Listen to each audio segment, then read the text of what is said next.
अस्सलाम वालेकुम student. Question number 5 था हमारा डिस्चार्ज ऑफ टॉर्ट पे। तो उसमें हमने बात की थी कि डेथ जो है पास पेपर में ओवरऑल पूछता है, पास पेपर में वो कहता है कि डेथ कैसे क्रिएट करती है और कैसे एक्सटिंग्विश करती है लाइबिलिटी को। तो इसमें पहले आप लोगों ने डिफाइन करना है कि डेथ का मतलब क्या है। तो ब्लैक स्टार डिक्शनरी इसको डिफाइन करती है कि सीजेशन ऑफ लाइफ और permanent cessation of all vital functions of life, उसको हम कहते हैं डेथ। यानी कि सीजेशन का मतलब होता है ख़त्म हो जाना, आपकी लाइफ का ख़त्म हो जाना या आपके जितने भी वाइटल फंक्शंस है, आपकी बॉडी जो प्रॉपर फंक्शनिंग करती है उन सब का एक्सपायर हो जाना, ख़त्म हो जाना, उसको हम कहते हैं कि ये डेथ की स्टेट है। बेस मैक्सिम की बात करें तो डेथ का जो कॉन्सेप्ट है वो बेस करता है एक्शो पर्सोनेलिस मॉरिटर कम पर्सोना। ये एक लैटिन मैक्सिम है जिसका मतलब है कि अगर कोई पर्सन यानी कि personal right of action dies with the person, ठीक है। यानी कि अगर कोई personal right of action dies with the person, अगर कोई पर्सन मर जाता है, कोई ऐसा बंदा मर जाता है, तो उसका जो राइट ऑफ एक्शन है, जो उसका जो राइट है सू करने का, वो भी साथ ही ख़त्म हो जाता है। जैसे ही बंदे की डेथ होगी उसका राइट ऑफ एक्शन भी ख़त्म हो जाएगा। अगर हम ओवरऑल मीनिंग की बात करें डेथ की, तो डेथ का मतलब ये होता है कि इंसान की डेथ से मुराद प्लेंटिफ की डेथ भी हो सकती है और डेथ से मुराद डिफेंडेंट की डेथ भी हो सकती है। यानी कि टॉर्ट फीजर की डेथ भी हो सकती है और जो एग्रीव्ड पार्टी है उसकी डेथ भी हो सकती है। दोनों की डेथ के केस में अगर किसी एक की भी डेथ होती है, आपका टॉर्ट जो है वो डिस्चार्ज हो जाएगा। आप पर्सन को लाइबिलिटी में नहीं लेकर आ सकते, उसको लाइबल करार नहीं दे सकते। अब बात है, ये तो सिंपल हो गया ना, हमारा सिंपल एक का केस है। सिंपल बात है ये कि अगर बंदा डेथ हो गया तो वो नहीं कर सकता। अब कुछ एक्सेप्शंस आते हैं, ये तो मैंने बात की ओवरऑल कि एक्सटेंट कब होगी लाइबिलिटी। जब बंदा मर गया, लाइबिलिटी एक्सटेंट हो गई, ख़त्म हो गई, स्टॉप हो गई। अब ये क्रिएट डेथ जो है वो क्रिएट कैसे करती है लाइबिलिटी को। डेथ ऐसी क्रिएट करती है जो कि एक्सेप्शन टू द मैक्सिम है। यानी कि डेथ तब क्रिएट करे कि लाइबिलिटी को अगर फॉलोइंग सर्कमस्टांसेस हैं। कौन से? इनमें कुछ ही आपके क्रॉस रेफरेंसेस आते हैं, जिसमें लीगल रिप्रेजेंटेटिव सूट्स एक्ट है 1855 का, फेटल एक्सीडेंट्स एक्ट है 1846 का, सेक्शन 306 है सक्सेशन एक्ट 1925 का, सेक्शन 11 है सिविल प्रोसीजर कोड 1908 का और लिमिटेशन एक्ट है 1908 का।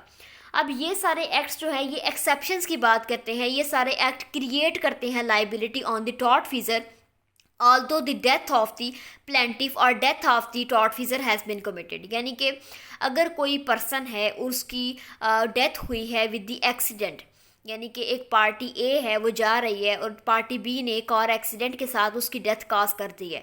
अब हमारा जनरल प्रिंसिपल तो ये कहता है एक्शो पर्सोनालिस मॉरिटर कम पर्सोना कि ए अगर मर गया तो उसका जो राइट ऑफ प्रोसीडिंग है, राइट ऑफ फाइलिंग का सूट अगेंस्ट भी, वो भी ख़त्म हो गया है। लेकिन ये जो एक्ट है हमारा लीगल रिप्रेजेंटेटिव सूट्स एक्ट, ये कहता है कि जो पार्टी है ए, उसके जो घर वाले हैं वो बी के खिलाफ केस फाइल कर सकते हैं इस सूरत हाल में कि हमारा जो ए के मरने की वजह से लॉस हुआ है उसको आप फुलफ़िल करें।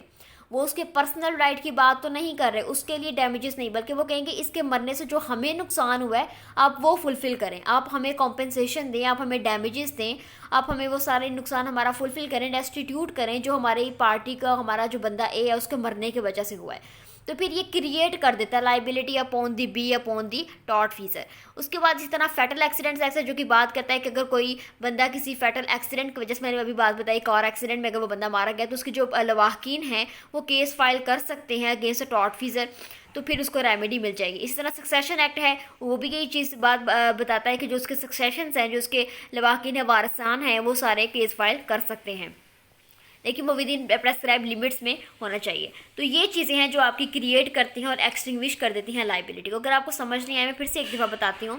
ओवरऑल प्रिंसिपल तो ये है, अगर कोई पर्सन मरता है तो उसका राइट ऑफ एक्शन भी साथ ख़त्म हो जाएगा। लेकिन कुछ ऐसे सरकमस्टांसिस हैं जिसके अंदर ऑल्दो बंदे की डेथ हो गई है, इसके बावजूद आप उस बंदे को सू कर सकते हैं। फॉर एग्जांपल, एक मिस्टर अमजद है और एक मिस्टर असद है। मिस्टर अमजद गाड़ी में जा रहे थे, मिस्टर असद ने उनका एक्सीडेंट किया और मिस्टर अमजद की डेथ हो गई। अब ओवरऑल तो ये है कि टॉर्ट डिस्चार्ज हो गया क्योंकि प्लेंटिफ की डेथ हो गई, अब कौन सू करेगा। लेकिन कुछ एक्सेप्शंस हैं, कुछ एक्ट्स हैं, इनमें ये बताया गया कि मिस्टर अमजद ऑल्दो मर गया, उसके जो घर वाले हैं, उसकी जो बीवी है, उसके जो बच्चे हैं, वो कोर्ट में जाके फ़ाइल कर सकते हैं पिटीशन, वो अपना जो रिट पिटीशन फ़ाइल कर सकते हैं या वो अपना सूट फाइल कर सकते हैं अगेंस्ट द मिस्टर असद कि हमें आप फुलफ़िल करें, क्योंकि हमारा ब्रेड विनर वही था, मिस्टर अमजद ही था। तो हमारा जो नुकसान हुआ है, हमारे जो ब्रेड विनिंग, हम कहाँ से रोटी लेकर आएंगे, हमारा घर कैसे चलेगा, तो मिस्टर असद लायबल होगा, कोर्ट उसे लायबल करेगी, उसको सारे डैमेजेस पे करने पड़ेंगे, उसको कॉम्पनसेशन देनी पड़ेगी जो उसके एक्सीडेंट की वजह से मिस्टर अमजद की फैमिली को हुई। इसी तरह अगर मिस्टर असद की डेथ हो गई है, यानी कि ड्यूरिंग द प्रोसीडिंग या बाद में, तो मिस्टर अमजद की फैमिली जो है वो मिस्टर असद की फैमिली को भी सू कर सकती है कि आप हमें कॉम्पनसेट करें। ठीक है, तो ये कुछ एक्सेप्शंस हैं जो कि बात करते हैं कि ऑल दो डेथ कमिट हो गई है, लेकिन इसके बावजूद उनके जो लवाकिन है, उनके जो वारसान है, वो स्टिल अगर उसका सूट जो है वो फाइल कर सकते हैं against the other party to fulfil their damages, to fulfil their loss. ठीक है, तो ये आपका क्वेश्चन था डिस्चार्ज ऑफ टार्ट पे, बहुत इंपॉर्टेंट। अगर ओवरऑल पूछेगा तो आपने सबको थोड़ा थोड़ा बता देना है, और अगर वो सिर्फ पूछता है डेथ की तो आपने इसका इंट्रो मीनिंग डेफिनेशन बताने के बाद डेथ का ही बताना है कि किन सर्कमस्टांसेस में लाइबिलिटी ख़त्म हो जाती है और किन सर्कमस्टांसेस में लाइबिलिटी क्रिएट होती है, और कौन सा मैक्सिम है जो इसे डील करता है, और कौन से ऐसे एक्ट्स हैं जो कि इसकी लाइबिलिटी को क्रिएट करने के बारे में डील करते हैं।